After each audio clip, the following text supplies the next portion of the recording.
Santiago, gracias por darnos la oportunidad de tenerte aquí para presentar tu libro. Y bueno, un panel de lujo con Daniela Barrañón, querida profesora de la licenciatura de Arquitectura y Paisaje, Gabri Álvarez, nuestra coordinadora de comunicación social de la facultad, Dolores Martínez, que se quedó, Dolores me avisó ayer que no podría venir, que en su lugar viene José María Bilbao, viejo conocido de la facultad. Tite, querido Tite, gracias.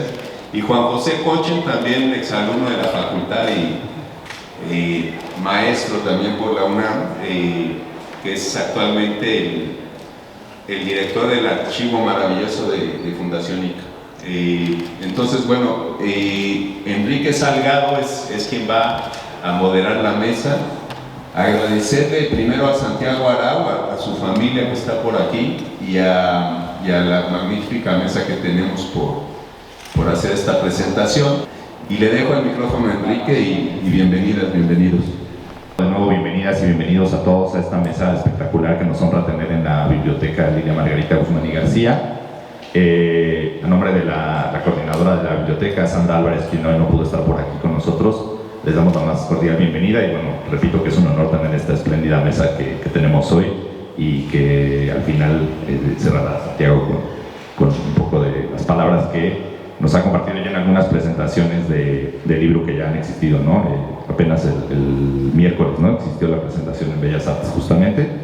Y bueno, pues la dinámica sería que empezaríamos con José María Bilbao y después continuaremos con nuestros demás invitados e invitadas y, como dije, cerraríamos con Santiago. Entonces, al final esperamos que hubiera un poco de tiempo para preguntas y respuestas.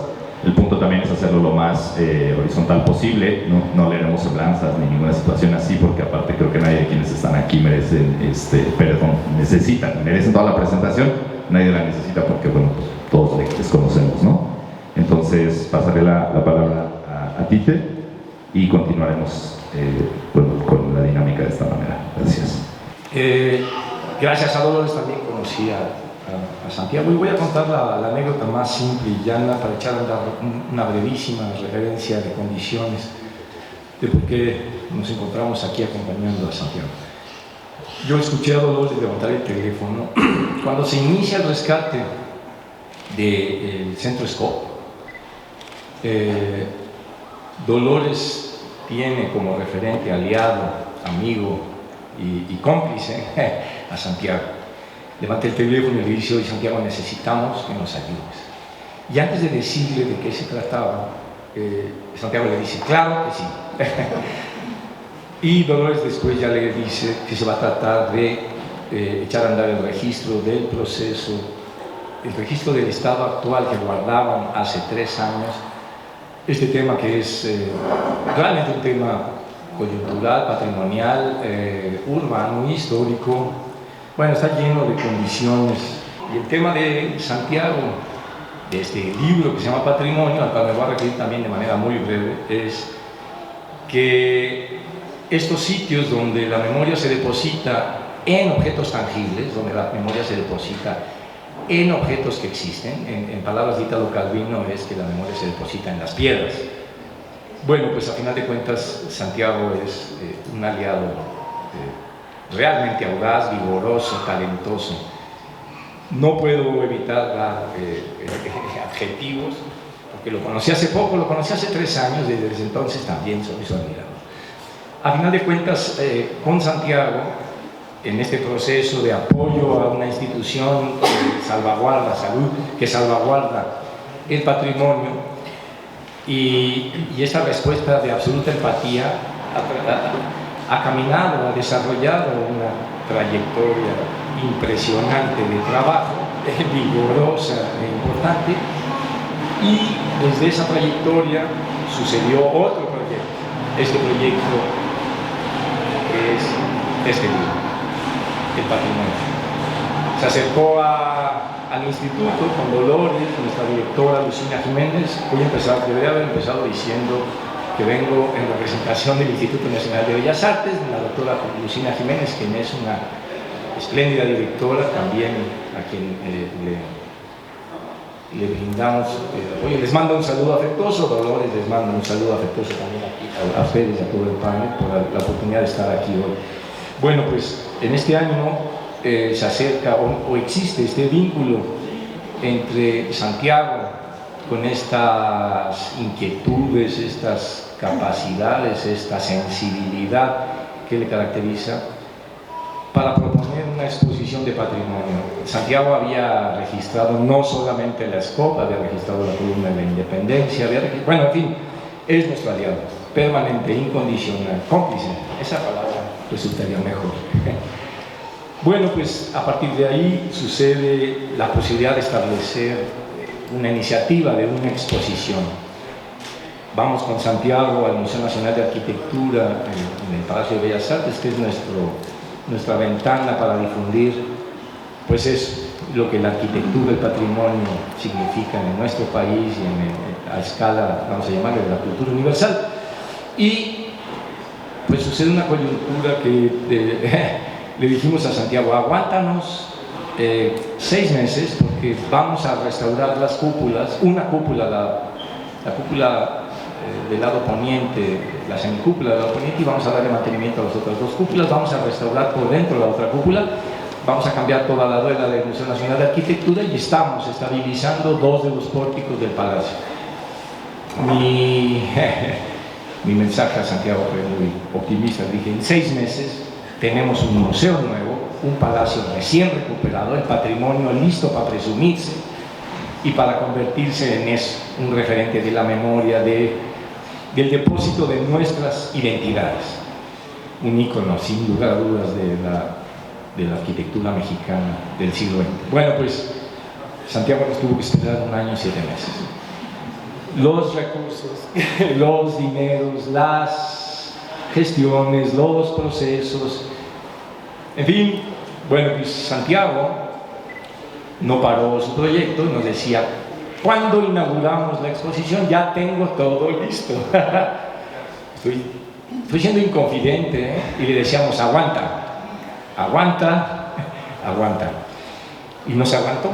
Y Santiago, durante ese tiempo, mientras aguantaba el montaje de una exposición, produce esa joya que vengo a presentar hoy y que tengo el privilegio de acompañar, que es una publicación donde desde su muy particular, talentosa y sensible visión nos comparte imágenes de la Ciudad de México, de nuestro tiempo y de sus condiciones patrimoniales.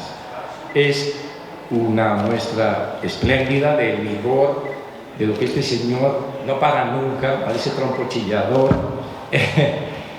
hizo mientras le disponíamos de un espacio digno para poner esa exposición. Bueno, pues 1 año y 7 meses después, la última exposición se desmontó el 29 de febrero del 2022.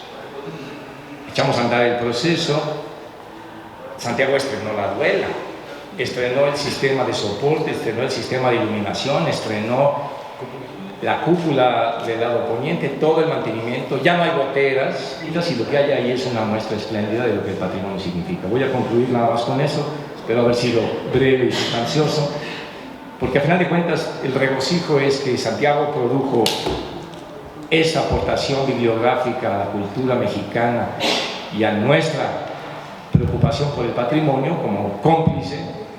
Tenemos una exposición a la cual les invito a ver. Tengo entendido que en la convocatoria de esta presentación está incluida la convocatoria de un recorrido que Santiago les va a dar mañana, no se lo pierdan. Estoy haciendo trampa, vengo a presentar un libro y estoy haciendo publicidad de un museo. Bueno, pues vayan al museo, tantas veces como puedan, no se lo pierdan, la exposición. Además, también voy a seguir lavando ropa sucia de fuera de casa. Santiago llevó las 200 fotos de este libro a la exposición y nos dijo, vamos a colgar 200 fotografías. Bueno, pues no copiaron. Nuestro museo es finito, el espacio arquitectónico es, vamos a llamarle, de dimensiones limitadas, y la exposición no es ni la mitad de lo que hay aquí. Entonces, 1, cómprense el libro; 2, vayan a la exposición; y 3, convértanse en defensores del patrimonio y sean aliados, al igual que Santiago, de este proceso que requiere. Y voy a cerrar con otro tema. A Santiago, como es cómplice de nosotros, el Instituto Nacional de Bellas Artes y Literatura tiene en su haber varias áreas de conservación. Y una de las áreas es el CENCROPAN, el Centro Nacional de Conservación de Obra Mueble. Y también existen en la exposición como elemento, vamos a llamarle, de acompañamiento, de diálogo, una narrativa en la que el proceso de registro, preocupación, no te voy a decir, hasta denuncia de lo que Santiago pone allí, no me quiero anticipar a nada, es importante porque, sí, pero ya me anticipé, no quiero nada. Es importante porque el trabajo que hay que hacer es el de conservación permanente y rescate de ese patrimonio, porque ese patrimonio es fundamental. Si el patrimonio no tiene objetos tangibles donde depositar la memoria, nos vamos a convertir todos en pacientes de Alzheimer, y eso sería realmente trágico. Muchas gracias.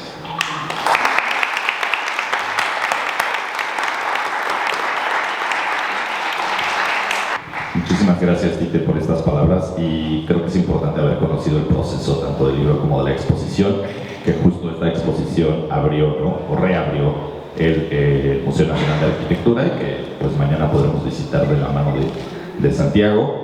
Y que justo creo que es muy cierto que, aunque son dos espacios con un contenido igual, podríamos decirlo, que no es así, visitar uno siempre invita a revisitar el otro. Entonces, una vez que hayan visitado, si ya es que ya lo hicieron, la muestra, la exposición, creo que ver el libro invita a ver con otros ojos la exposición y de nuevo regresar al libro. Y creo que es un círculo continuo, ¿no? Continuaríamos entonces con Juan José Cocho, para poder continuar con esta cronología de la visión de Santiago.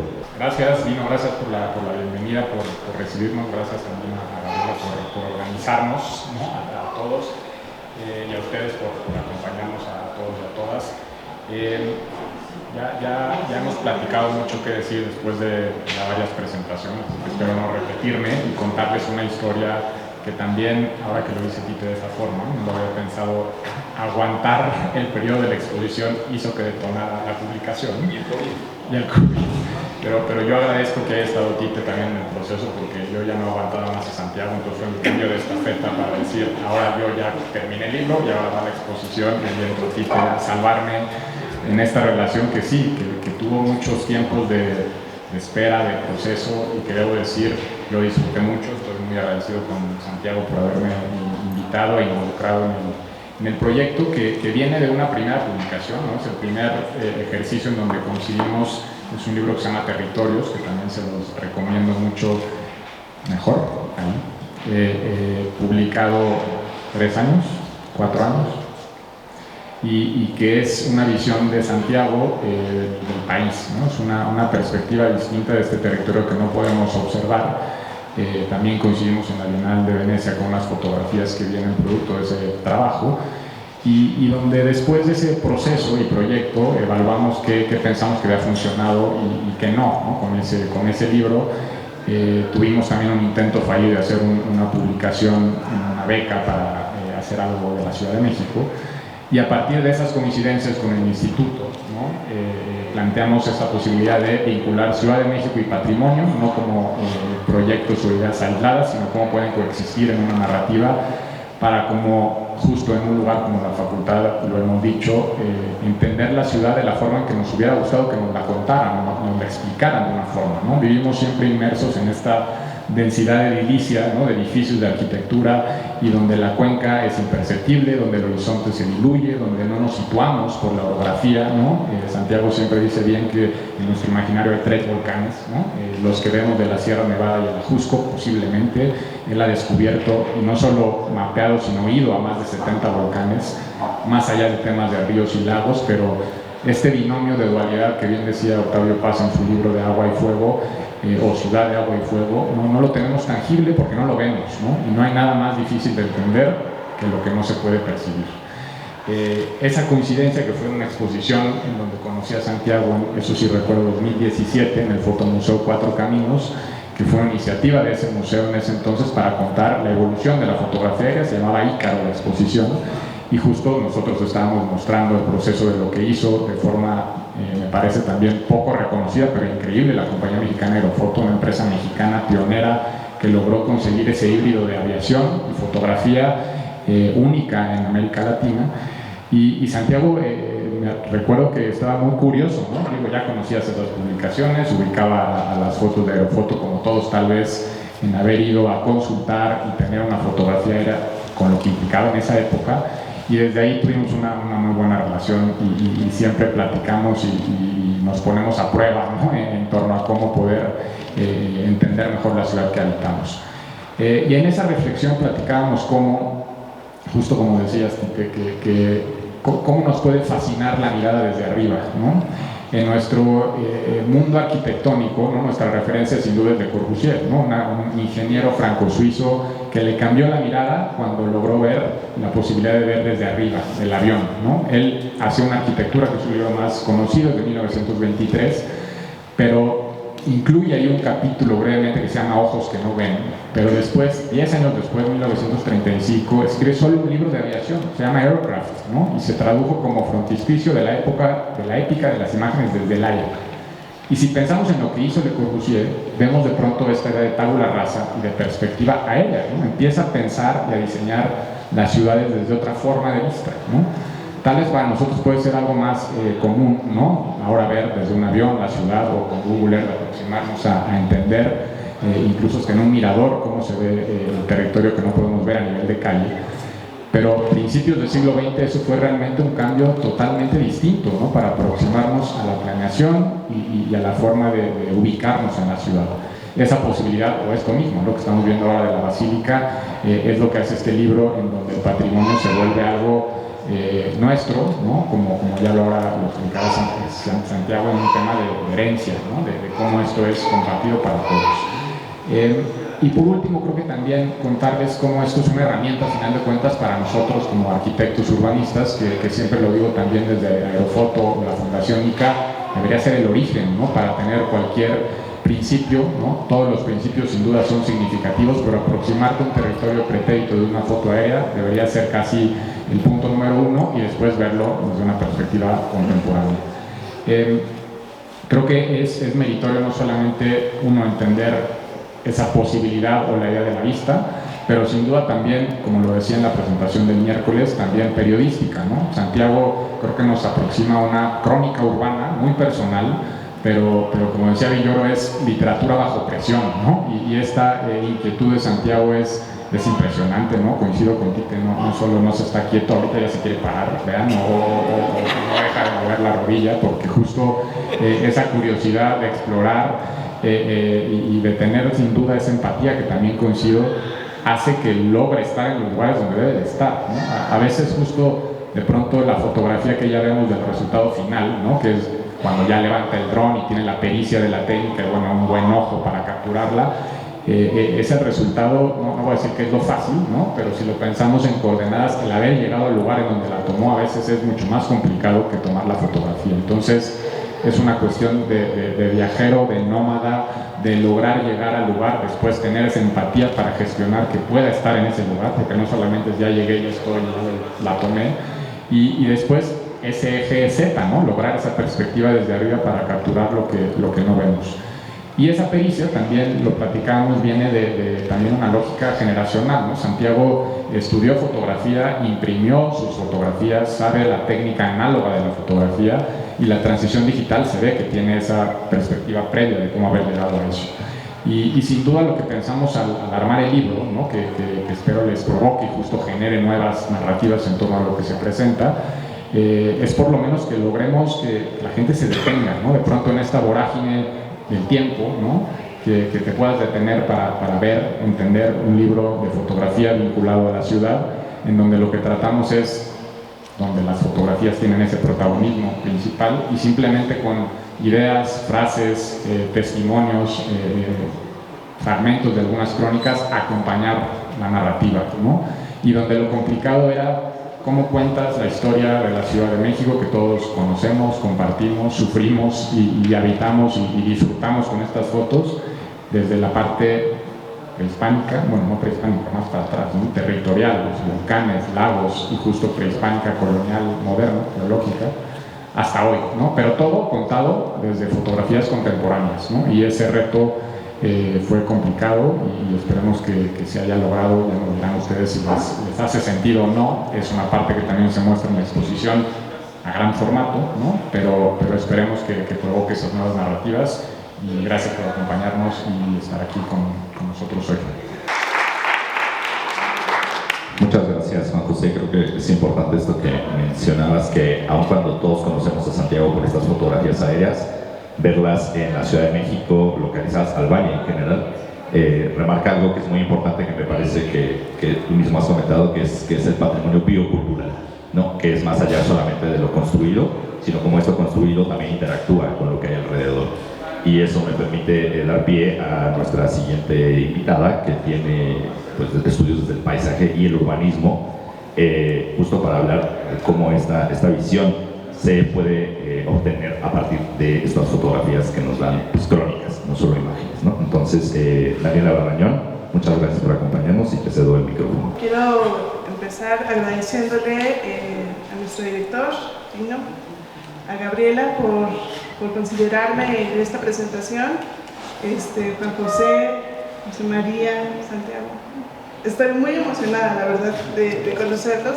Y también quiero agradecerle a Martí Gil, que está ahí atrás, por considerarme. Es para mí un gran honor estar en esta mesa. Efectivamente yo voy a dar la visión ahora desde el paisaje, ¿no? O sea, cómo es que lo entendemos y por qué, además de que nos funciona a los arquitectos y a los urbanistas, también a los arquitectos paisajistas, ¿no? El paisaje es una parte del territorio tal como la perciben las personas y cuyo origen reside en la interacción de los factores naturales y humanos. Entonces, en ese sentido tiene mucho que ver cómo está organizado el libro, ¿no? Porque comienza con 2 capítulos espectaculares, y voy a hacer las spoilers. Uno que habla sobre volcanes, ¿no? Y entonces es de repente muy interesante entender que efectivamente lo comentaba Juan José de la orografía, el territorio, en términos de la topografía, que nos permite comprender la lectura de cómo tenemos este paisaje, ¿no? El paisaje desde sus escarpes, desde los pendientes, desde los escurrimientos, desde los mismos riesgos, ¿no? Que pudieran generar estos volcanes. Entonces también nos hablan de todo este medio biofísico que evidentemente a veces no podemos observar porque estamos muy inmersos en esta vida cotidiana dentro de la ciudad. Y entonces, a la par de este hermoso capítulo de volcanes, le sigue uno maravilloso sobre los lagos. Y entonces, ese capítulo de lagos también es maravilloso porque nos recuerda este paisaje lacustre. Y entonces, para mí fue como un encuentro maravilloso, de repente, de muchos de esta dialéctica que hay en el aula, de decirles: piensen en el suelo de conservación, chicos, tenemos que hablar sobre lo que está sucediendo, de Chile, a ver, si nos fuéramos a hablar sobre el gran lago, ¿no? de la ciudad. Bueno, pero entonces, ¿qué está pasando al oriente, ¿no? ¿Qué está pasando con el Tláhuac Xico, ¿no? Y entonces empezamos a encontrar estos otros diálogos de los volcanes, ¿no? Todos estos otros paisajes coproducidos en términos de la agricultura, ¿no? Y entonces me hace mucho sentido toda esta parte de hablar, ¿no? De la vista desde arriba, ¿no?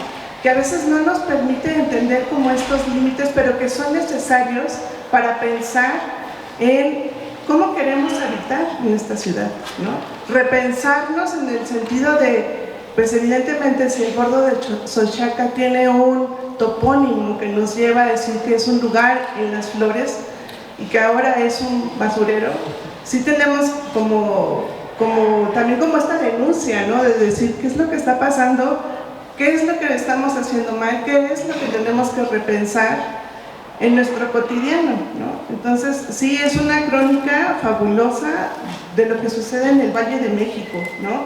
El reconocer las diferentes vegetación, ¿no? O sea, empezar a ver los matorrales, comprender y ver también los bosques de encino, los bosques de pino, estas otras imágenes de cómo están configuradas, lo que antes eran las barrancas, ¿no? En la Sierra de las Cruces y que ahora pues es urbano, ¿no? Entonces es esta ciudad que se resiste, ¿no? Como que la misma naturaleza de alguna forma también nos llama a gritos como queremos seguir aquí, ¿no? O sea, no tendríamos por qué estar invadiéndolo todo, ¿no? Entonces sí es, creo, una gran llamada de atención este libro, porque de alguna forma tenemos que empezar a reconocernos en este paisaje y en esta historia, pero entendiendo las necesidades que tenemos en la ciudad, ¿no? He de mencionar que sí, ¿no? Me encantaron esos primeros 2 capítulos del libro. Y agradezco, ¿no? Agradezco como que tu ojo sea tan, pues, sensible, ¿no? A hacernos ver como, pues, otra mirada, ¿no? Otra mirada de lo que tendríamos que valorar, ¿no? O sea, este patrimonio que, pues sí, hay que resguardar, pero también hay que cuidar, ¿no? Me encantó también cómo haces este diálogo para ver el espacio público, ¿no? Y que nos pones como estas comparativas, cómo está la Plaza del Zócalo, ¿no? En la época de la pandemia y cómo está después, ¿no? Como supongo que es como un 16 de septiembre. Una clase de box. Una clase de box, porque no sé, se me hizo muy interesante, pero pensé que era como un 16 por los colores, ¿no? Me parece 21 de septiembre. También. Sí, me gustó esa parte como del espacio público también, ¿no? Estas referencias a todas las esculturas, ¿no? A todos estos monumentos que tenemos dentro de la ciudad y todos, también como es esta otra parte del diálogo a hablar sobre lo que necesitamos, ¿no? Movimientos que están surgiendo actualmente, las voces de las mujeres que se levantan, y entonces en este sentido también el que reconozcas con tu cámara y con tu ojo cómo es que las mujeres luchan, ¿no? Y buscan ser escuchadas, cómo es que necesitamos que exista pues un cambio, ¿no? Un cambio de mentalidad, y que eso se ve, ¿no? en los monumentos, en tus fotografías, por ejemplo, del Ángel de la Independencia, ¿no? El monumento a la Glorieta Colón, que ahora es la de las mujeres que luchan, ¿no? Entonces creo que eso también es darte las gracias por verlo, ¿no? Por plasmarlo, por hacerlo visible. Y por otro lado, yo voy a finalizar con algo que también me trastoca y que me llamó mucho la atención en tu exposición y en el libro, evidentemente, es que también logras captar esta parte de los momentos en donde podemos ser como un poco más conciliadores y más humanos, donde podemos encontrar tal vez este rasgo que decía José María de ti, de la empatía, y lo llevo con el sismo del 2017 y todas las fotografías que muestras, ¿no? Pues evidentemente de todos los inmuebles dañados, y que bueno, también nos hace pensar, y si no lo piensan, los invito a pensar, en que todavía hay muchos damnificados, ¿no? Que todavía no pueden regresar a casa.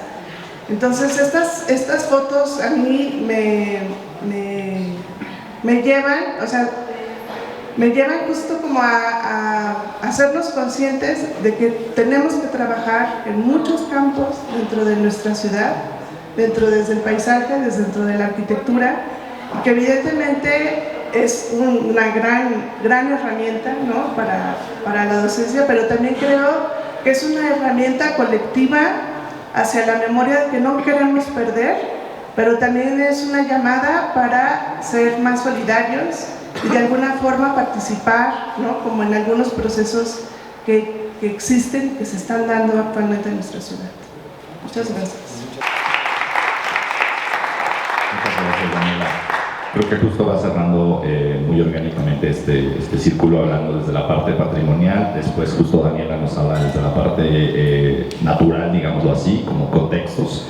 Y también creo que tocó esta parte social, ¿no? Que es muy importante para todos quienes producimos pues, objetos, quizás de arquitectura, urbanismo, paisaje, diseño, ¿no? Y que creo que nos invitan a esas reflexiones siempre. Cada imagen que puede ser como un objeto final, lo que nos presenta Santiago, pero creo que el punto es esa invitación a la reflexión que nos hace cada una. Como decía Juan José, esa imagen última puede ser como lo muy fácil leerlo, ¿no? Pero creo que el punto también sería esto que existe detrás, ¿no? Ponernos a pensar cómo es que Santiago llegó ahí. Creo que él siempre dice que esto siempre es muy... que tú sabes, ¿no? A lo largo de tu carrera qué es lo que buscas. Y por supuesto te vas encontrando cosas diferentes, pero creo que justo sería interesante plantearnos qué hay o qué hubo en la mente de Santiago para producir cada una de estas piezas que nos presenta, ¿no? Y bueno, antes de que Santiago nos cuente su versión de toda esta producción, pasaremos con nuestra última comentarista, Gabriela Álvarez, quien justo creo que nos planteará una idea mucho desde la producción objetual y contextual, ¿no? Yo voy a confesar que no tuve el libro antes. Sin embargo, conozco bien el trabajo de Santiago. He tenido la oportunidad de estar con él ahora sí que en el campo, en la cancha, en Piedras Negras, en Coahuila y en Ciudad Acuña, en una experiencia muy linda, la verdad.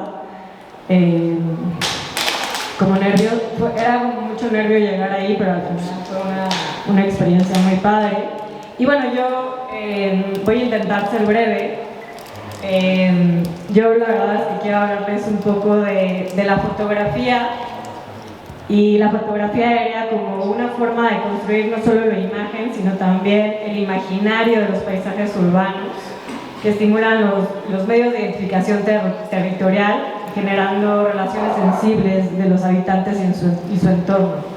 Un poco Cochen ya hablaba como de esta parte y evidentemente Daniela, la idea del paisaje como esta visión de altura, ¿no? También como que en algún momento se consideraba que el paisaje era este territorio abierto a la vista del espectador, generalmente desde las alturas.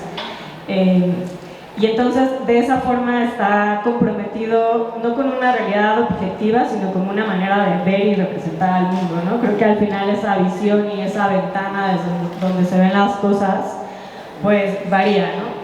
Pero hay un cambio fundamental con el surgimiento de la fotografía y quisiera hablar un poco desde los experimentos de Nipsey y Daguerre en 1839, en el que la idea de la realidad se transformó literalmente, ¿no? Ya no era lo que se representaba, sino ya había como un medio objetivo, por decirlo de cierta forma, que lo representaba, y pensando en esas primeras fotografías que en realidad eran medios fotosensibles, ¿no?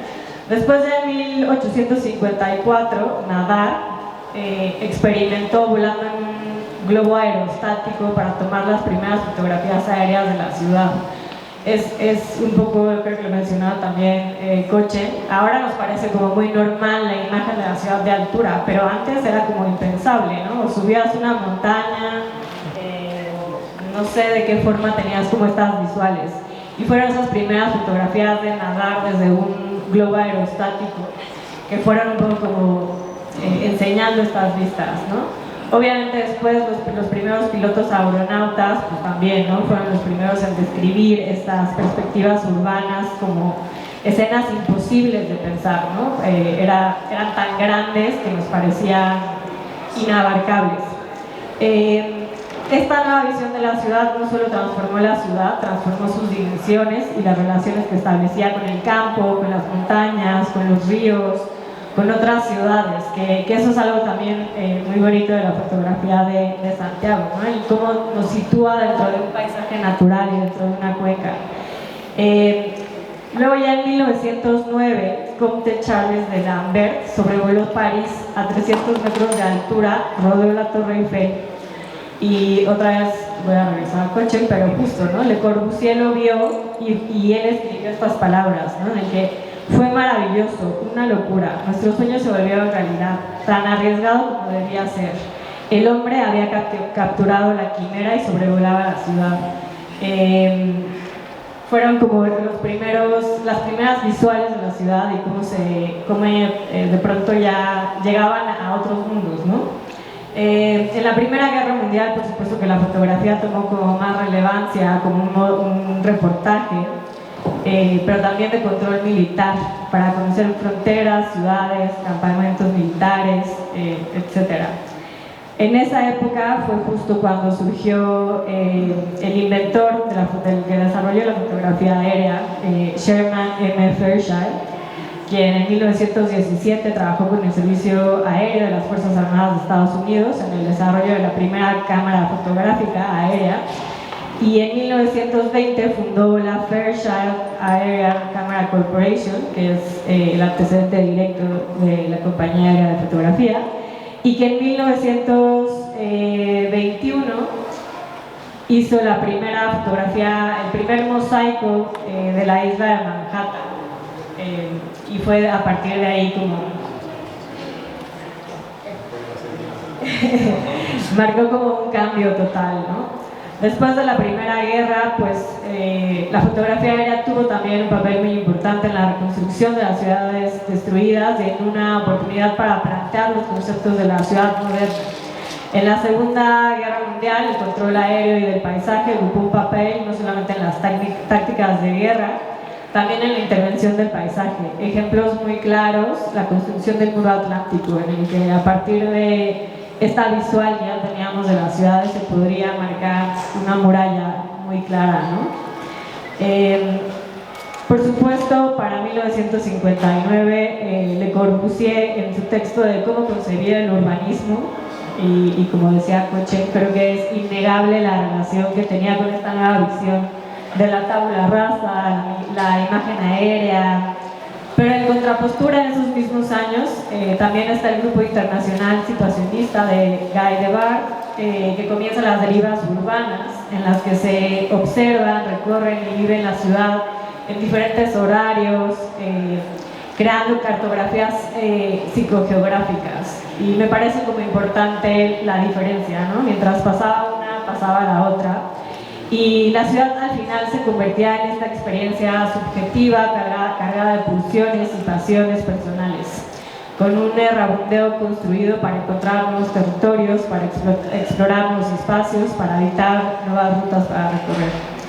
En México, la fotografía aérea llegó en 1920 con una franquicia de la Fairchild Aerial Camera Corporation, que para 1932 se consolidó como la compañía mexicana de aerofoto, y que fue muy importante en el desarrollo del estilo internacional en la Ciudad de México, ¿no? Como ejemplos muy claros, Jardines del Pedregal, la Ciudad Universitaria, Ciudad Satélite a inicios de 1950. Fue un cambio total en la configuración de la ciudad y los proyectos, ¿no? Fotografías como las de Armando Salas Portugal, Fernando Luna o Juan Guzmán fueron reseñadas en diversas revistas, Arquitectura México, Cali o incluso la propia la Arquitectura de Ruiz de Le Corbusier. Después llegó la posmodernidad, en la que sin duda demostró los aciertos y desaciertos de la ciudad moderna. Por un lado, con los no lugares de Marc Auge, en el que el exceso de estos espacios sin identidad de las infraestructuras configuraban la ciudad, pero también en una postura contrapuesta, John Brickencroft, con las carreteras forman parte del paisaje, ¿no? En el que en realidad los trayectos y los desplazamientos se vuelven parte del paisaje. Finalmente llegó a la parte de Santiago Jalao, que nos convoca en este conversatorio. Fue un breve preámbulo, pero justo quería expresar esto, ¿no? El poder que tiene la imagen, la fotografía como transformadora de pensamientos y formas de percibir el mundo. Creo que en la fotografía de Santiago hay un cambio radical. No solamente en los avances tecnológicos y en el tipo de cámaras que tiene a la mano Santiago, sino también en el paradigma de las redes sociales. Y ahí me gustaría un poco hablar del poder que tiene Santiago, ¿no? A diferencia de todo lo que les acabo de contar, las fotografías de Santiago, con una cuenta de Instagram con 196,000 seguidores, tiene un alcance en pocos segundos abismal, ¿no? Completamente diferente a todo les conté. No solamente también tiene otro gran cambio, que creo que es el que generalmente consumimos las fotografías de Santiago desde el teléfono, y entre un millón de cosas más, ¿no? A lo mejor nos aparece esa fotografía del Ángel de Santiago al lado de unos perritos y unos gatitos. Y creo que eso marca un cambio radical en la forma en la que consumimos el trabajo de Santiago. Y no lo digo como algo malo, no, para nada busco tiranizar a las redes sociales, yo soy una gran abogada de las redes sociales. Y creo que es justo ese medio el que nos ha permitido observar el trabajo de Santiago, no solamente como paisajes lejanos. El feed de Santiago de Instagram es una combinación de retrato, fotografías de altura, fotografías con el dron, y esta diversidad de imágenes creo que nos permite ver un paisaje más completo. Tal vez algo más similar a una deriva situacionista en la que podemos ver las pulsiones que mueven a Santiago, y en donde también estos espacios perdidos de la posmodernidad empiezan a cobrar sentido, ¿no? Los no lugares se convierten en lugares, las carreteras son parte del paisaje y lo personal se vuelve político. Y creo que en esa parte las redes sociales no le han jugado siempre a favor a Santiago y ha recibido críticas, pero es justo como este resultado, ¿no? De la exposición y el alcance viral de las imágenes, que se debate entre esta democratización de la imagen, pero también la diversidad de pensamientos de la amplia audiencia que llega.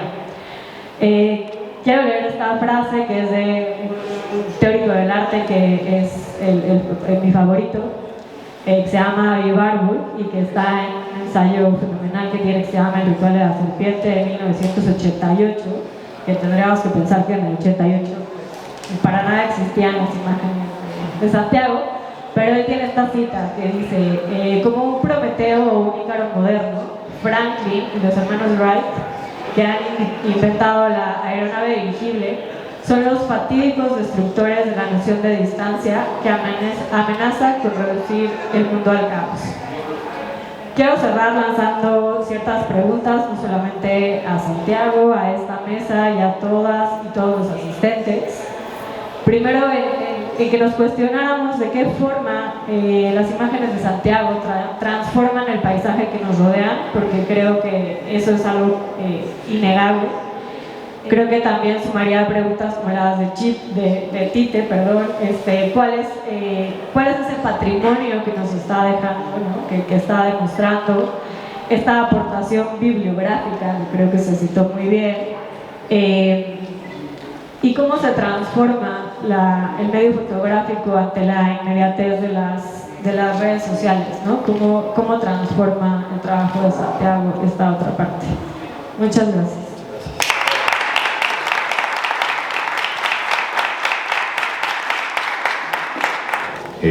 Justo creo que esto que mencionaba Gabriela sobre el situacionismo me trae a la mente justo que la idea de un mapa visto desde arriba nos da control, mientras que el situacionismo justo buscaba como perderse en el espacio, y como justo más bien Santiago se pierde muchas veces, nos pierde en muchos espacios que de pronto pensábamos conocer, ¿no? Yo recuerdo las primeras imágenes que vi de Santiago fueron de Reforma, y no sé si a todos nos pasó, pero de pronto no reconoces esas imágenes que conocías o que creías haber pasado tantas veces, y esas miradas creo que nos hacen volver a querer visitar estos espacios vivencialmente y llevarnos a revalorar ese patrimonio. Justo ya solo antes de darte la palabra, ¿no? ¿Qué tanto es patrimonio esto mismo que está dentro de cada una de las cabezas de nosotros y que todos imaginamos y vemos de manera distinta? Y para muestra las fotografías de Santiago.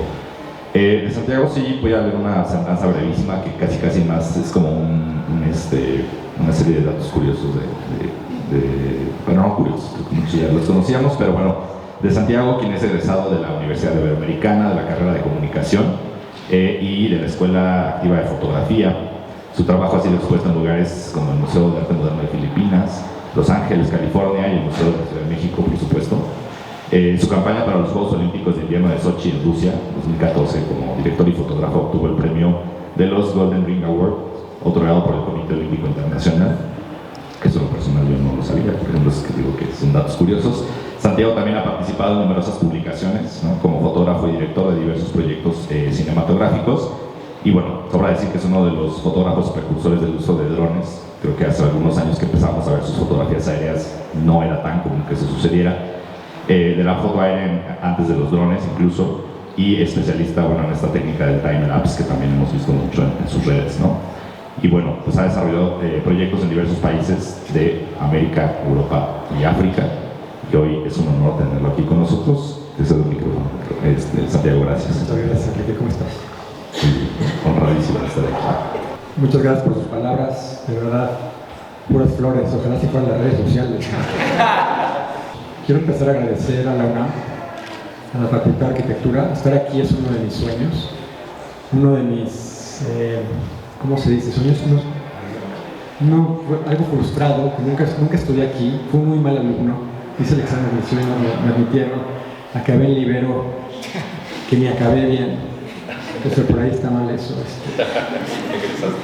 Pero siempre he sido universitaria, para mí fue un sueño, y llegar ahora, 20 años después de ese sueño, y poder dejar ahora en la biblioteca de la UNAM esta publicación, es para mí parte de mi esencia y de mi alma. Va a vivir ahora en esta biblioteca, y la verdad es que lo logré, ¿no?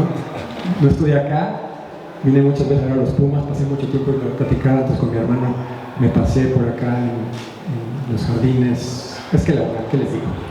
Martí, de verdad te quiero agradecer, porque justo lo dijo Gaby, él estuvo duro y dale con esto, no es que no quisieras, que no vivo en México, y además con las presentaciones y con las tomas y con algunas cosas pendientes no se podía lograr, pero era para mí muy importante presentar, sobre todo en esta facultad, este libro. Quiero agradecer también al IMBAL, que ahora viene en representación José María, pero a la directora Lucina Jiménez, a la maestra Dolores Martínez, que no está presente, que es una gran amiga, como bien lo dicen, unos aliados, compañeros, amigos que me otorgaron todos los permisos para sobrevolar, por ejemplo, esta fotografía y poder poner un dron de más de 30 kilos a 15 centímetros del remate de la cúpula de Bellas Artes, para poder tomar una foto con gran angular y poder observar una serpiente que parece que quiere morder el cielo, y que tiene detalles y que pocas veces hemos visto. No imaginaba que en la parte de arriba había esta serpiente, y además el detalle que tiene los colmillos de lo que solamente el cielo puede ver. Al IMBAL por aceptarme por esta invitación que les hacemos a la exposición que se llama Patrimonio, que está ahorita en Bellas Artes. Imagínense, a mis 43 años estar exponiendo en Bellas Artes, es algo que en mi vida me hubiera imaginado. Es algo que contaba la historia, la presentación del libro en Bellas Artes, cuando me invitaron y me dijeron: Santiago, va a hacer una exposición de patrimonio en el Museo Nacional de Arquitectura en Bellas Artes. Pues imagínense, salí y bajé de la oficina de la arquitecta Dolores en el elevador pensando en éxtasis, con estas endorfinas, no sé cómo. Pongo la comparación cuando sales por primera vez con alguien y le das el primer beso y sales pensando, después hay problemas. Pero en ese primer momento, esas endorfinas de pensar, voy a hacer una exposición en Bellas Artes, y de la idea y el compromiso y la responsabilidad que tenía, le hablé, y quiero agradecer al maestro Juan José Coche, que lo vengo diciendo, se ganó su título de maestro. Gracias a este libro. No, ya lo tiene, pero en realidad es una persona que me guió. Soy una persona, bien lo mencionó los que me conocen, tengo mucha energía y pocas veces es contenida. Estoy por todos lados, subiendo cerros, bajando cerros, y Juan José contuvo mis ideas, me ayudó a ordenar este mar de fotografías que suelen ser publicadas en las redes sociales, como bien lo decías, que se diluyen ahí. Una fotografía que está ahí, que de repente tiene cientos de likes, pero que se diluye, y que pocas veces en este momento donde estamos todo el tiempo viendo celulares, donde todo el tiempo estamos contestando mails, compartiendo fotos, en el boom de la imagen. Siempre que digo el boom de la imagen, volteo y hay una fotografía. Siempre que lo digo, hay una foto. Poder tener esta capacidad que tuvo Juan José también, el IMBAL, de poder sentarme, y la verdad, este libro está inspirado, por ejemplo, en uno de los libros que me encanta, que se llama Cómo nace y crece un volcán, de Dr. Atl. Y me parece que por ahí en la introducción dice: Dr. Atl pasó 7 años parado frente al volcán pintando. Y eso fue una inspiración para mí. En esta época de celulares y de redes sociales, un proyecto de 7 años es impensable, ¿no? O sea, estar parado frente a un volcán viendo y contemplando. 15 minutos, foto para el Instagram selfie, y vámonos, porque tenemos muchas cosas que hacer. algo que está sucediendo en esta época, que seguramente a todos les está pasando, la percepción del tiempo humana es muy significativa, ¿no? Se está yendo el tiempo muy rápido por alguna razón, por la manera en la que estamos percibiendo el tiempo, porque bien lo decían románticamente en la escuela, nos enseñaban, a los griegos dicen que es muy importante el ocio para poder crear, ¿no? Y es algo que estamos definitivamente olvidando y que olvide, y que aprendí después del retraso que me hicieron sufrir un poquito. No, pero es algo muy cierto. Este retraso de los 2 años que mencionaba José María hizo que me sentara a poner todas estas ideas y a escribir. No escribir porque no soy escritor, porque escribo con los ojos, un libro. Soy esta generación también que me cuesta trabajo leer, tengo déficit de atención. Y este libro es una inspiración, y viene inspirado en las enciclopedias antiguas de principios del siglo XX, estas que venían miles de tomos.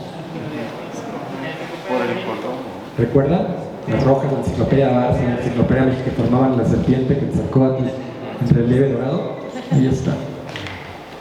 Pero que esas enciclopedias, cuando yo era chiquito, que me metí a verlas, veía mucho texto. Yo decía, ¿dónde están las fotos? Y así aprendí. De la Revolución Mexicana aprendí con fotos. Del pasado histórico de la ciudad aprendí con fotos. Ahora que me viene la idea también de que cuando era chiquito y la inspiración por ahí están mis papás, que afortunadamente ellos eran muy preocupados de tener enciclopedias, y mis abuelos también. Hago un paréntesis también, está mi hermano presente que el libro está dedicado a su familia, a Martina, a Andrés y a Emilia, que es la chiquita que vieron por ahí, que ella ya tiene el puma tatuado, no tatuado, pero impuesto, esperemos que le guste. Y bueno, esto es una colección, en realidad es una visión personal a partir de todo esto que les estoy diciendo. Estoy muy contento con esta segunda publicación que estoy presentando. Mucho trabajo hay detrás de este libro. En este momento estoy muy cansado. Estoy entendiendo los procesos, además fuera de lo digital, de lo que es verdaderamente un libro, de lo que la esencia que tiene un libro. Les hablaba seguramente, y no les miento, que mi esencia y mi alma va a estar ahora en la biblioteca. La importancia de mi generación, de esta primera generación que crecimos en el internet. Fui la última generación que fuimos, los que nacimos en 1980, la última generación que crecimos literal sin internet. A los 15 años fue la primera vez que entré a un navegador. Después llegó el mundo digital y los drones, el Instagram, el Facebook, a la cual le tengo mucho agradecimiento, pero también aprendí de la otra. Entonces soy una persona un fotógrafo híbrido. Híbrido me refiero, defiendo el libro, pero además es una técnica digital que ya fue presentado en Instagram, en internet, pero que ahora tiene una forma también distinta a partir de cámaras digitales, tratar de llevar al objeto, el objeto tan importante que no lo estoy agarrando y lo siento. El patrimonio es la herencia de lo que tenemos, y no es la herencia de los bienes que llevamos en la cartera o la herencia que nos dejó nuestros abuelos. Bueno, sí es la herencia, pero no lo que dice el notario, ¿no? O el testamento. Hay un testamento biológico, natural del hombre que tenemos nosotros y que tenemos la responsabilidad de defender, y que estamos viendo y que no estamos viendo. ¿Por qué no estamos viendo? Porque siempre lo digo, levanten la mano de aquí quienes de Ciudad de México, quienes han vivido toda su vida en Ciudad de México. Pueden levantar su mano, por favor. ¿Cuántos de ustedes saben o sabían hasta hace muy poco que estamos viviendo alrededor de 150 volcanes? 3 personas. Es preocupante eso, porque no conocemos nuestro entorno, porque estamos viviendo en no sé qué dimensión que no podemos ver qué es lo que está sucediendo a nuestro alrededor. No podemos identificar el Teutri, no podemos identificar el Cerro de la Estrella, no podemos identificar el Chichinautzin, no sabemos que hay una cancha de fútbol en un cráter, sabemos que existen 5 lagos: Texcoco, Zumpango, Chalco, Xochimilco, Jaltocan, pero no sabemos si existen todavía. Un poquito la idea de este proyecto es mostrar desde arriba cómo se ven estos pequeños charquitos que todavía quedan, y la situación lacustre. Anáhuac, lugar rodeado de agua, que es en donde está contenido el proyecto. Es un proyecto que habla de la cuenca, de la ciudad, del Valle de México, mi casa, que en una idea fue planeado pensando, voy a tomar fotos de monumentos, pero en realidad el patrimonio era de San José Cochen. Vamos a armar una narrativa. Y después todas estas pirámides en este museo vivo que vimos en la Ciudad de México, pirámides, por ejemplo, aquí el Cerro del Judío, que tiene una pirámide en el Nezaltépetl, que está aquí, a 2 kilómetros en línea recta, allá, claro, es importante estar orientado. Este pasado tan rico que tenemos y que usamos como fuente de inspiración y de identidad, que después hubo otra cultura que trató de borrarla en la colonia, en la conquista, en donde lo contaba también en la inauguración, el caballito, por ejemplo, el rey Carlos IV, que se pasea en su caballo como caballito de ajedrez junto con los indios verdes, que son los alfiles que se van moviendo como en juego de ajedrez, luchando por poder. Y de hecho es metafórico, pero es real, ¿no? Los indios verdes y el caballito se mueven, a ver quién va a ser el jaque mate, ¿no? Ahorita la posición privilegiada es bueno, no me gustaría decir eso. El rey, el caballito está en el centro de la ciudad, los indios verdes están a las afueras de la ciudad. El rey Carlos IV que pisa su caballo, la pezuña, el carcaj mexica que pocos saben y que es una ofensa pues al pueblo mexica, y que hay una placa en la parte de abajo que dice que México lo conserva como obra de arte, pero eso no es destruido. La reinterpretación y después la llegada hasta el siglo XIX, en donde que era lo que se tenía que enaltecer. Colón, los indios verdes no, esos son olvidados, deberían estar en París en la feria de 1980, pero se consideran salvajes y México no podía representar a los indios en la feria. En cambio, en Reforma se erige el monumento a Colón, que ahora es retirado, y la reinterpretación de los monumentos ahora, la glorieta de las mujeres que luchan, como bien lo decías, en esta reinterpretación de los monumentos, al igual que la columna de la Independencia, en donde ha habido intervenciones de ciertos movimientos sociales en esta reinterpretación de uso de los monumentos. La llegada y la riqueza del siglo XX en esta expansión territorial que los seres humanos nos expandimos y que nos apoderamos del territorio y que lo destruimos.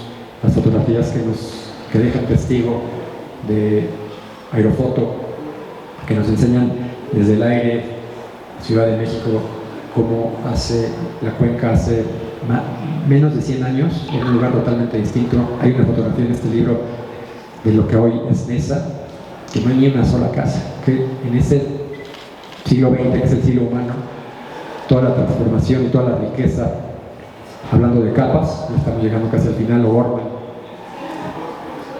utiliza técnicas artísticas para crear edificaciones como la Biblioteca Central, en donde utiliza piedras volcánicas, que son las capas.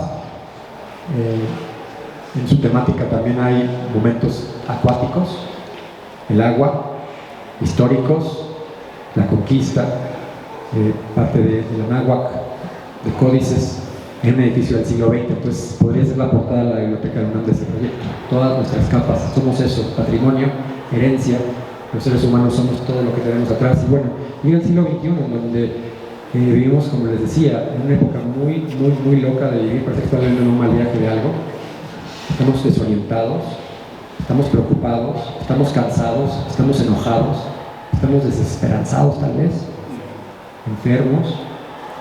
Y un poquito lo que veo cuando subo a la montaña y estoy en la cima del monte Tlaloc y veo la ciudad, que hoy es el lago de luces en lugar del lago de agua. Imagino cómo se veía hace 2000 años desde la cumbre de los volcanes, y en lugar de preocuparme siempre siento una esperanza. Creo que, no sé cómo le vamos a hacer, no me pregunten, no tengo la respuesta, pero creo que es nuestro momento, a partir del patrimonio y a partir de conocer nuestro entorno, de preguntarnos cómo estamos viviendo, cómo queremos vivir. Bien lo decías, es importante recordar, porque si no recordamos y si no cuidamos el pasado, no somos absolutamente nada.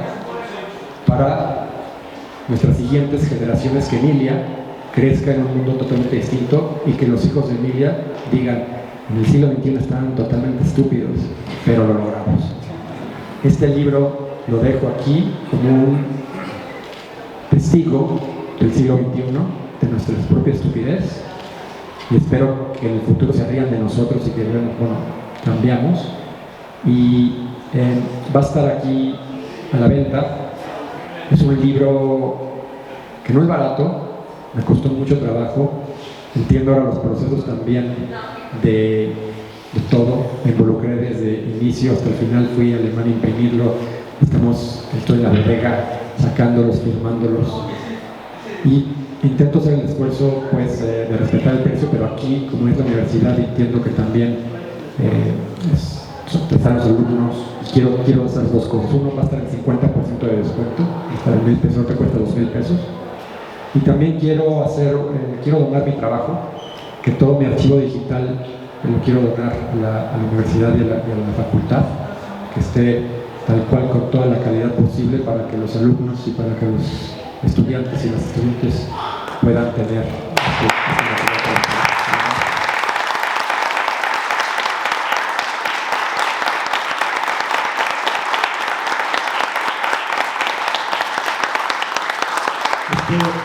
patrimonio. Yo solamente comunico con mis ojos, pero es nuestro. En realidad no es una donación, es nuestro. Entonces, pueden usarlo, pueden imprimirlo, pueden consultarlo, pueden hacer absolutamente lo que quieran porque es nuestro patrimonio y es nuestro. De verdad, gracias y muchas gracias. No sé si vamos a hablar aquí porque ya es un rato, pero gracias Daniela, gracias Enrique por tus palabras, gracias Gaby, José María, José, amigos, familia, de verdad gracias. Soy un privilegiado, no puedo creer lo que me está pasando en este momento de mi carrera y lo más importante de todo es esto, compartirlo y disfrutarlo con todos ustedes. Muchas gracias.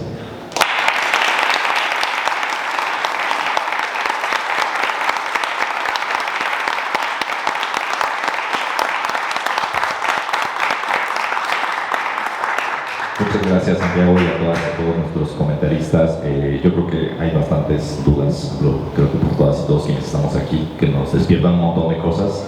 Haber ya visto las imágenes y ahora tener aquí a Santiago.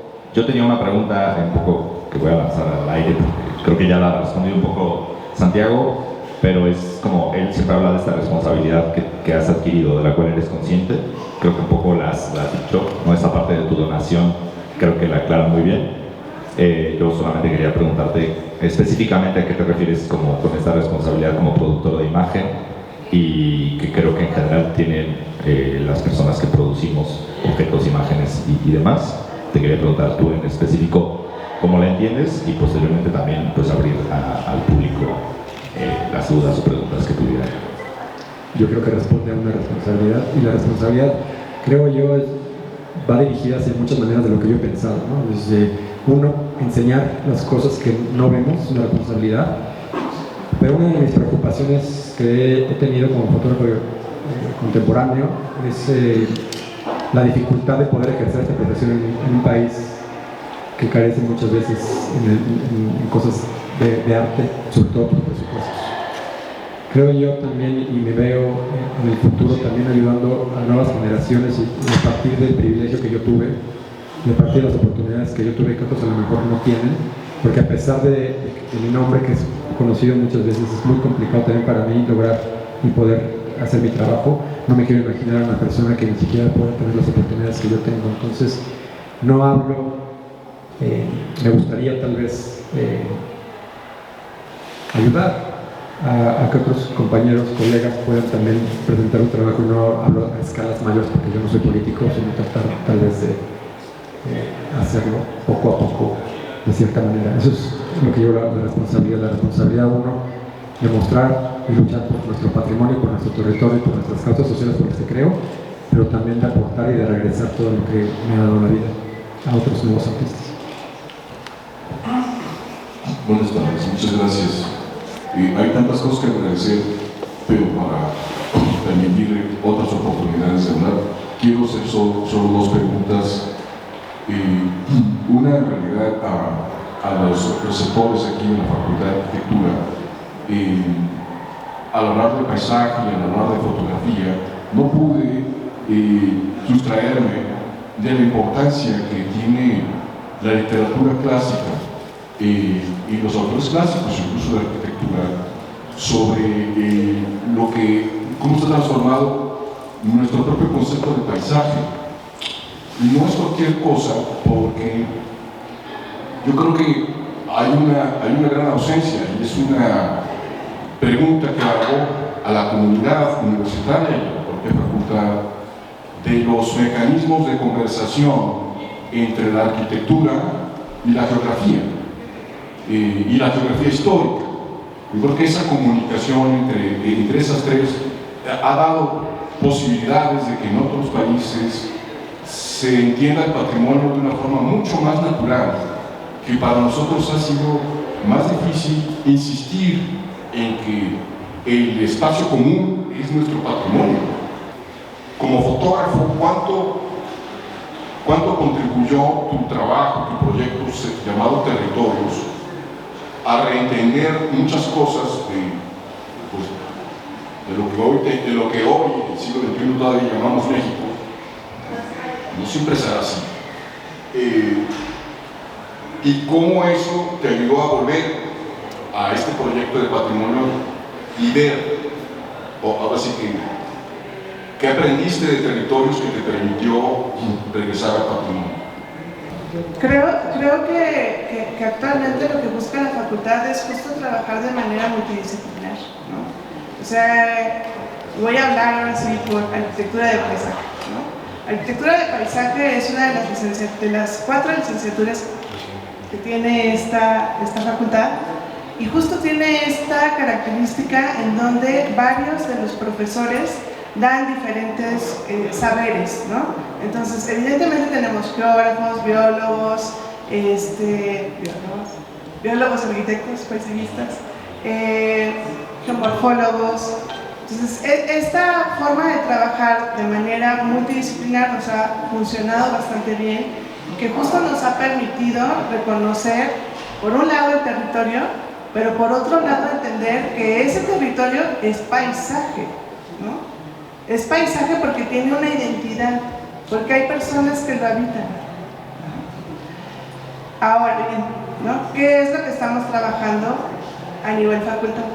Tenemos que ver, no nada más de entender los diferentes conocimientos y saberes, sino ahora tenemos que trabajar de manera conjunta, ¿no? Entonces, el gran reto que estamos buscando es la manera de cómo hacer nuestros, al menos desde los talleres, que funcionen de manera interdisciplinar para llegar a la transdisciplina. Entonces, para mí ha sido muy enriquecedor, ¿no? Trabajamos en taller de proyectos 5 y 6, que uno tiene que ver paisajes en transición, ¿no? Que es un poco lo que vemos en este libro de patrimonio, ¿no? Que es parte de la ciudad, ¿no? Parte de la estructura urbana, ¿no? Más todo lo que se puede entender como la periferia y los límites más allá, ¿no? O sea, entonces, a veces los límites son difusos, ¿no? Pero yo creo que lo interesante o lo valioso es esta parte de entenderlo a partir del territorio, ¿no? Entonces, y el territorio tiene límites muy claros, ¿no? Tiene escurrimientos, tiene ríos, tiene cimas, tiene bordes, tiene escarpes, que son muy claros y que los vemos definidos. Y por eso la fotografía es como una herramienta necesaria e indispensable.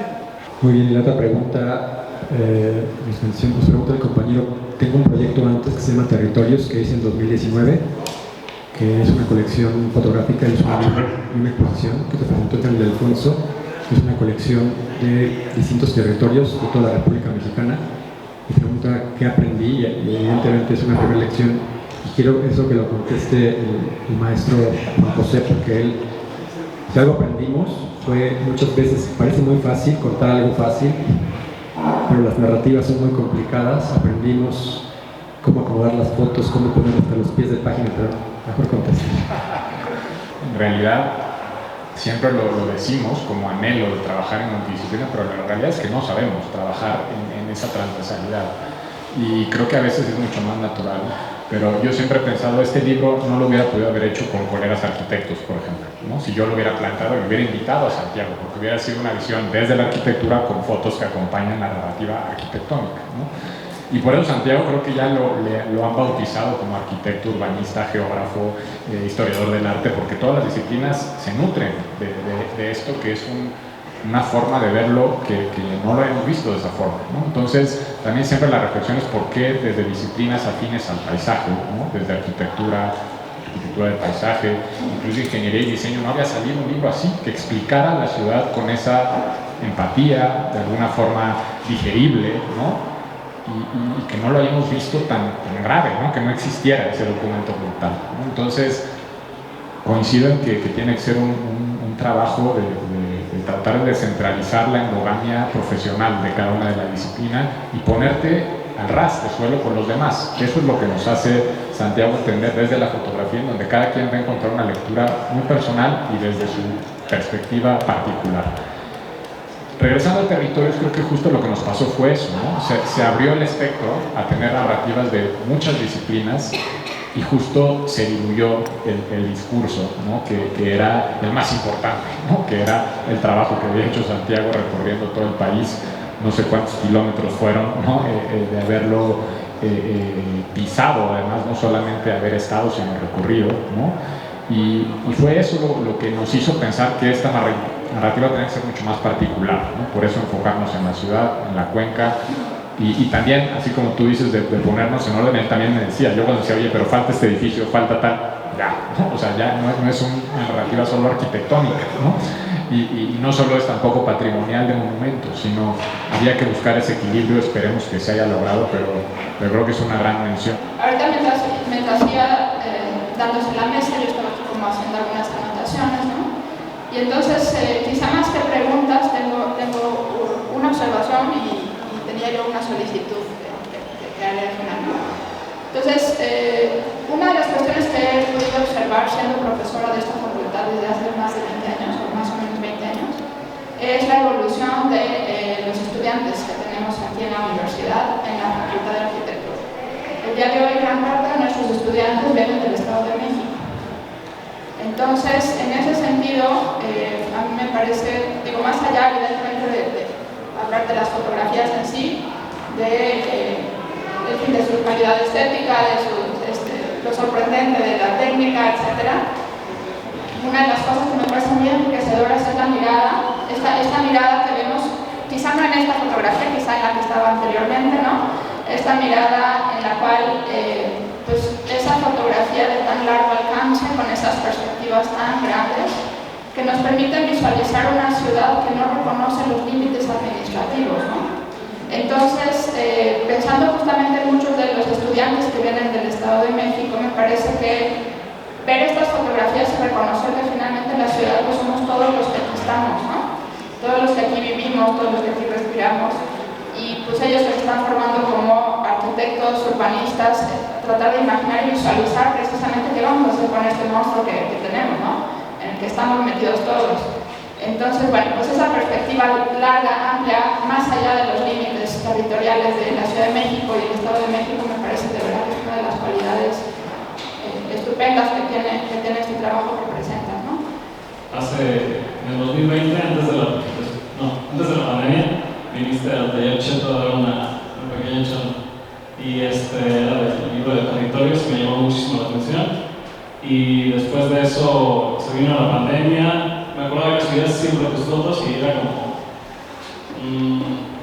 no sé, como que me daba como que cierta nostalgia y cierta como que emoción de ver como que las fotos de lo que estabas retratando en el exterior de los hospitales. Igual tenías como fotos de Sierra de Santa Catarina y todo eso. Entonces me acuerdo que como que me impulsaste de cierta manera como a explorar como justamente esos territorios.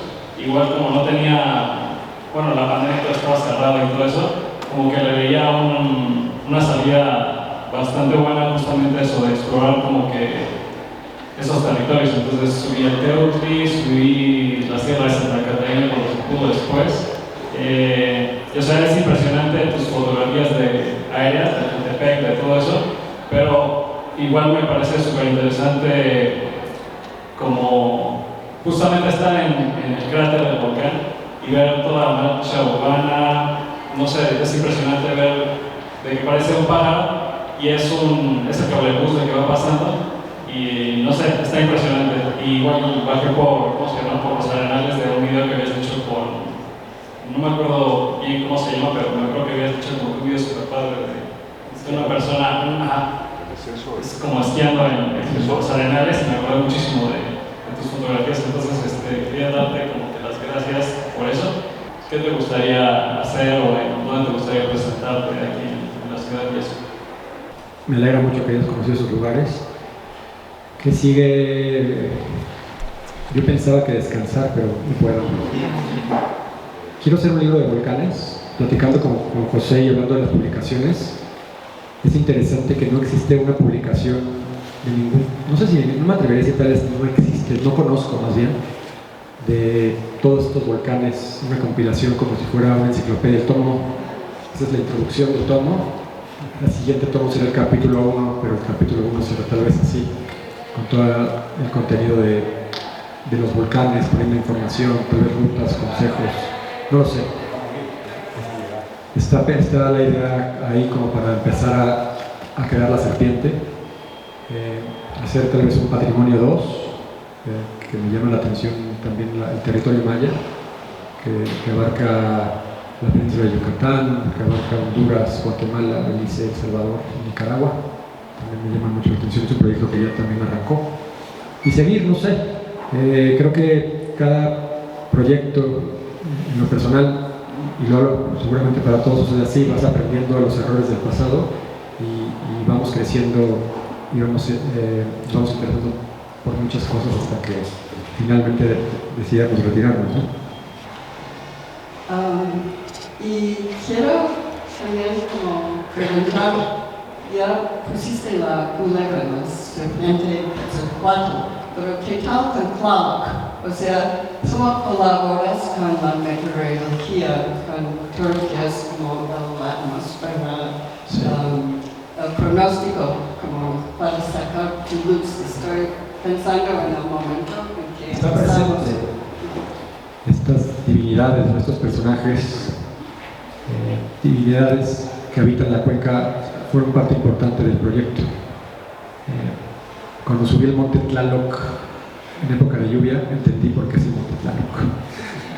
Nos agarró una tormenta eléctrica, agua, la serpiente emplumada, Quetzalcóatl, que es la portada, está presente como esta idea de el Dios creador, junto con Tezcatlipoca, de los seres humanos y del territorio. Hablaba un poquito antes en dónde está contenida esta exposición o este proyecto. Este proyecto está contenido en la Cuenca de México, pero también está contenido en el Quinto Sol, que es el Nahui Oli, donde estamos en el Oli, ¿no? ¿No en el Nahui? Oli, nada más, que es el sol de movimiento.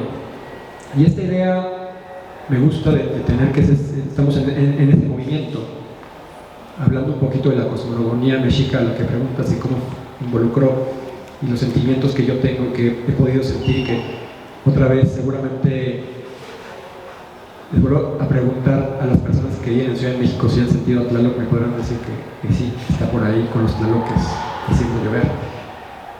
Y la idea del Quinto Sol me gusta de este ciclo de vida. El proyecto arranca con una fotografía de un eclipse como la creación del universo. Este sol se acabará en un terremoto para surgir otro, y este es el ciclo. En lugar de espantarnos y de pensar, es el movimiento y yo lo interpreto como la oportunidad que tenemos los seres humanos de seguir adelante. No queda más que volver a agradecer a todos quienes estuvieron en el panel, a Daniela, a Gabriela, a Juan José, a Tite y a todas y todos ustedes por habernos acompañado el día de hoy aquí. Y bueno, la Biblioteca Lilia Margarita Guzmán y García, por supuesto, a las coordinaciones de comunicación social y de difusión cultural. Y pues nada, muchas gracias. Buena tarde.